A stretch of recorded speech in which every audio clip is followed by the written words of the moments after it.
நேத்து ஐபிஎல் ஆனது கோலாகலமா துவங்குச்சு.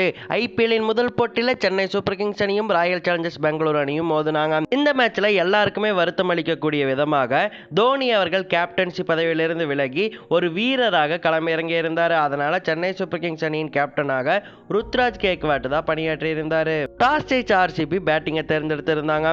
அந்த அணியின் ஓபனர்ஸா விராட் கோலி மற்றும் ஃபாஃப் டு பிளெசிஸ் களமிறங்கி ஒரு பொறுமையான ஆட்டத்தை வெளிப்படுத்தி இருந்தாங்க.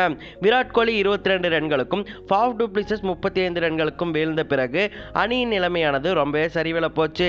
மிடில் ஆர்டர் பேட்ஸ்மேன்லாம் சொதப்ப தொடங்கினாங்க. இதுக்கு மிக முக்கிய காரணமா சென்னை சூப்பர் கிங்ஸ் பவுலரான முஸ்தபிசர் ரஹ்மான் இருந்தார். இவர் ஆர்சிபி அணியின் மிக முக்கிய வீரர்களான Faf to Plessis, Virat Kohli, Cameron green வீரர்களின் விக்கெட்டுகளை வீழ்த்தி சென்னை அணியின் பவுலிங்க்கு மிகவும் சிறப்பாற்றினார். அதன் பிறகு பினிஷிங்ல களமிறங்கின தினேஷ் கார்த்தி மற்றும் அனுஜ் ராவத் அவங்களுடைய அதிரடியான ஆட்டத்தை வெளிப்படுத்தி ஆர்சிபி நிலையை மீட்டெடுத்து 20 ஓவர்களின் முடிவில் ஆர்சிபியின் ஸ்கோரை 173 உயர்த்தினாங்க. இதனால 20 ஓவர் முடியல ஆர்சிபி ஆனது 6 விக்கெட் இழப்புக்கு 173 ரன்கள் எடுத்திருந்தாங்க. அதன் பிறகு களமிறங்கின சிஎஸ்கே ஆனது முழுக்க அதிரடி மோட்ல தான் இருந்தாங்க. அந்த அணியின் தொடக்க ஆட்டக்காரரான ரச்சின் ரவீந்திரா 3 6 3 4 விளாசி வெறும் 15 பாலுக்கு 37 ரன்கள் எடுத்தாரு.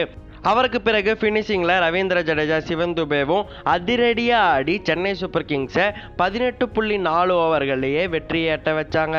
சென்னை அணி சார்பா ரச்சின் ரவீந்திரா 35 ரன்களும், சிவன் துபே 34 ரன்களும், ஜடேஜா 28 ரன்களும் அதிகபட்சமாக எடுத்திருந்தாங்க. இந்த வெற்றியின் மூலம் சென்னை சூப்பர் கிங்ஸ் ஆனது ஐபிஎல்லின் முதல் போட்டியில வெற்றி பெற்று இருக்கு. இந்த வெற்றியால ரசிகர்கள் எல்லாருமே ஆனந்தத்துல இருக்காங்க. ஆனா உங்க எல்லாருக்குமே தெரியும், தல தோனி அவர்கள் கேப்டன்சி பதவியில இருந்து விலகி ருத்ராஜ் கேக்வாட் கிட்ட கொடுத்துட்டாருன்னு சொல்லிட்டு.